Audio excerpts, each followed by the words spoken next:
जय श्री राधे भाई बहनों। और आप सब लोग कैसे हो? अच्छा, मैं आज आपको एक बहुत ही अच्छी कहानी सुनाती हूँ।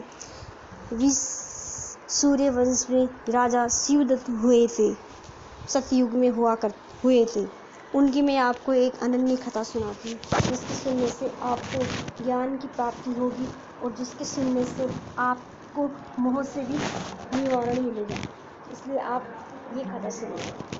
एक बार अयोध्या नगरी में राजा शिवदत्त राज किया करते थे। उनके दरबार में सब सुखी थे।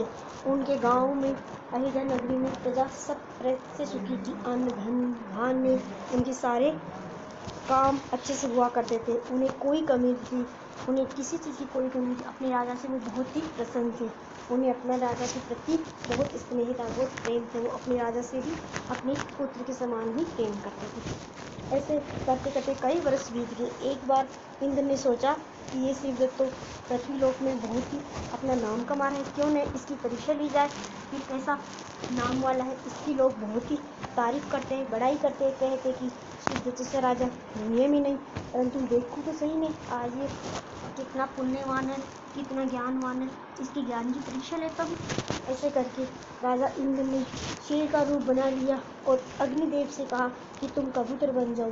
तब अग्निदेव कबूतर बन के और राजा इंद्र शेर बन के धरती लोक पर आए और राजा शिवदत्त के दरबार में आ गए। राजा शिवदत्त की दरबार लगा हुआ था। कबूतर दुखी, ऐसे बहुत ही कष्ट में दिखाई दे रहा था और भाग रहा था, हाँफ रहा था। तब शिवदत्त बोला कि हे महानुभाव, आप कौन हैं और ऐसे डरे हुए से क्यों भाग रहे हैं? तब कबूतर बोला, महाराज रक्षा कीजिए, मेरी रक्षा कीजिए, मेरे प्राण की रक्षा कीजिए। तब शिवदत्त बोला कि हे पक्षीराज, मैं आपकी रक्षा करूंगा, परंतु आपको किससे भय है? आपको क्या दुख है? तब कबूतर बोला कि मुझे एक शेर है जो खाने के लिए भागा आ रहा है आपके महल, आपके दरबार की तरफ। वो मुझे खा जाएगा। मेरी प्राणों की रक्षा करो महाराज, मैं आपकी शरणागत हूँ, मेरी रक्षा करो। महाराज को शरणागत में आए हुए राजा शिवदत्त चाहे उसे प्राण भी दे कि उसकी रक्षा क्यों नहीं करनी पड़े, परंतु उसकी रक्षा किया करता था। तब कबूतर को अपने हाथ में लेके शिवदत्त ने कहा कि हे पक्षी राज कबूतर, मैं आज आपके अपने प्राण भी चाहे मुझे देने पड़े तो आपके प्राणों की रक्षा करूंगी। आप निसंकोच होके मेरे दरबार में विराजिए। आपको कोई कष्ट नहीं होगा, आपको कोई नहीं खाएगा, आपको कोई हानि नहीं होगी। इसलिए आप निसंकोच होके यहाँ विराजिए। कबूतर राजा के दरबार में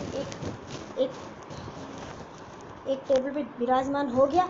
थोड़ी देर में शहर दहाड़ता हुआ आया, बोला कबूतर को झपटा मारा। तब राजा ने उसको रोक लिया और बोला कि हे सिंहराज, ये कबूतर मेरी शरणागत है, इसे आप नहीं मार सकते, नहीं खा सकते।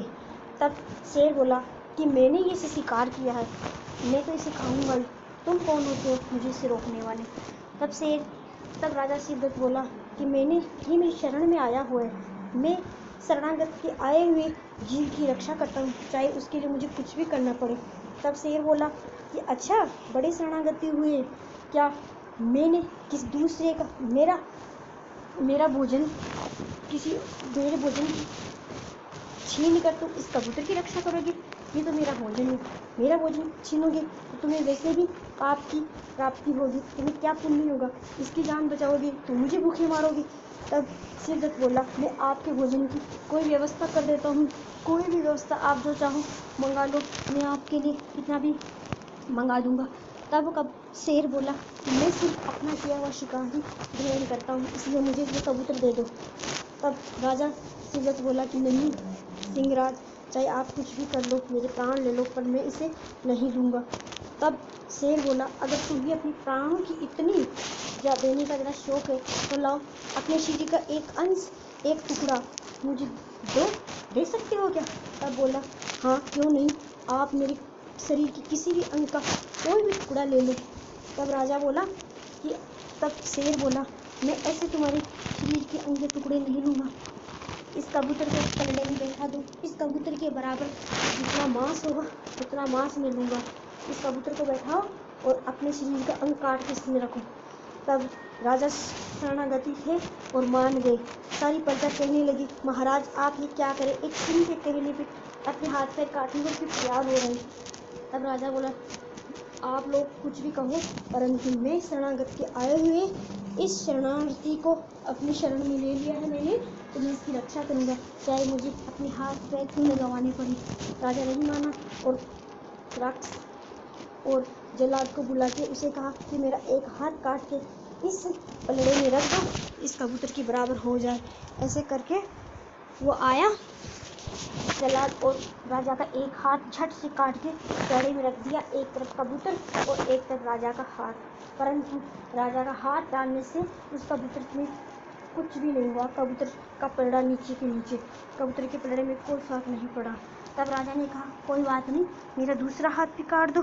तब राजा ने जल्लाद ने दूसरा हाथ भी काट के उस पलड़े में डाल दिया, परंतु फिर भी कबूतर वैसा का वैसा रहा।